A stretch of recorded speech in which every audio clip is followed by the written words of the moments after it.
இன்றே டவுன்லோட் செய்து உங்கள் ஃபேவரட் ஷோக்களை என்ஜாய் பண்ணுங்க. அக்கா, என்னக்கா ஆச்சு? ஏன் கார்த்தி வீட்ல இப்படி ஒரு முடிவு எடுத்திருக்காங்க? நீ கார்த்தி கிட்ட பேசினியா? அவர் என்ன சொன்னாரு? அவன் என்ன சொல்றது? அவன் அம்மா பேச்ச கேட்டுக்கிட்டு இன்னொரு கல்யாணத்துக்கு அவன் ரெடி ஆயிட்டான். அப்ப நம்ம லவ் பண்ணது என்னடா ஆச்சுன்னு கேட்டதுக்கு அவன் கிட்ட இருந்து எந்த பதிலும் இல்ல.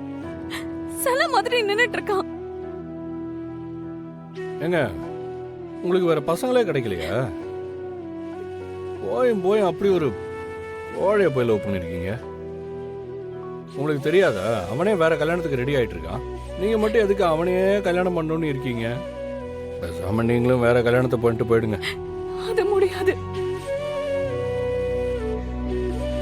நான் கல்யாணம் ஒண்ணு பண்ணா அது அவனை தான் பண்ணுவேன். ஏங்க, கல்யாணத்துக்கு முன்னாடியே நீங்க தான் வேணும்னு ஸ்ட்ராங்கா நிக்காதவன் கல்யாணத்துக்கு அப்புறம் உங்களை எப்படிங்க சந்தோஷமா பார்த்துப்பான்? அவனை நீங்க கல்யாணம் பண்ணாலும் அவன் அவங்க அம்மா பேச்சதான் கேட்டுக்கிட்டே இருப்பான்.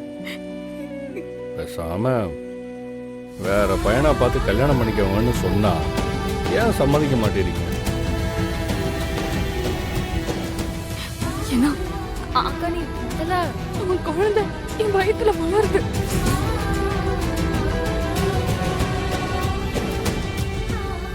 போதுமா?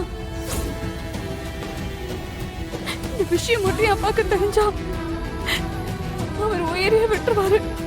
அதனாலதான் இத்தனை நாளா மூடி மறைச்சிட்டு இருக்கேன்.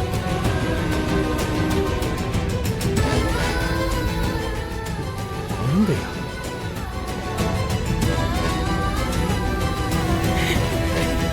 ஏங்க, நீங்க பிரெக்னண்டா இருக்கிற விஷயம் அவன் வீட்டுல தெரியுமா?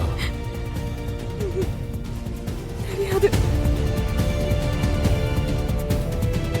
ஏங்க, கொஞ்சமாவது அறிவு இருக்கா? நீங்க இந்த மாதிரி மறைச்சு வைக்கிறதுனாலதான் அவன் இன்னொரு கல்யாணத்துக்கே ரெடி ஆயிட்டான். அவ ஏற்கனவே உடைஞ்சு போயிருக்கா.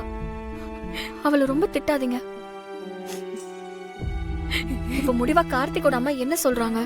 நான் இன்னைக்கு போனப்போ அவங்க கார்த்திக் கல்யாணத்துக்கு என்ன ஏற்பாடும் பண்ணிட்டாங்க. கூடிய சீக்கிரம் கல்யாணம்னு நினைக்கிறேன். இந்து, எதுக்கப்புறம் நான் உயிரோட இருந்து என்ன பிரயோஜனம்? அக்கா, ஏங்க, இவனெல்லாம் அப்படியே விட்டா சரியா வராது. எங்க வீட்டு பொண்ணை லவ் பண்ணி ஏமாத்திட்டான்னு போலீஸ்ட புடிச்சு கொடுத்தாதான் நம்ம வழிக்கு வருவான். அதெல்லாம் வேண்டாம். இந்த விஷயம் மட்டும் எங்க அப்பாவுக்கு தெரிஞ்சா அவர் இப்போ இருக்கிற நிலைமைக்கு அவரோட கண்டிஷன் இன்னும் மோசமாயிடும். இதை நம்ம பொறுமையா தான் ஹேண்டில் பண்ணணும். சரி, அப்ப என்னதான் பண்ணலாம்? நம்ம வேணா திரும்பவும் கார்த்திக் வீட்டுக்கு போய் பேசி பார்ப்போம். உடனே காசு ஏற்பாடு பண்றேன்னு சொல்லி அந்த கல்யாணத்தை நிப்பாட்டுறதுக்கு முயற்சி பண்ணுவோம்.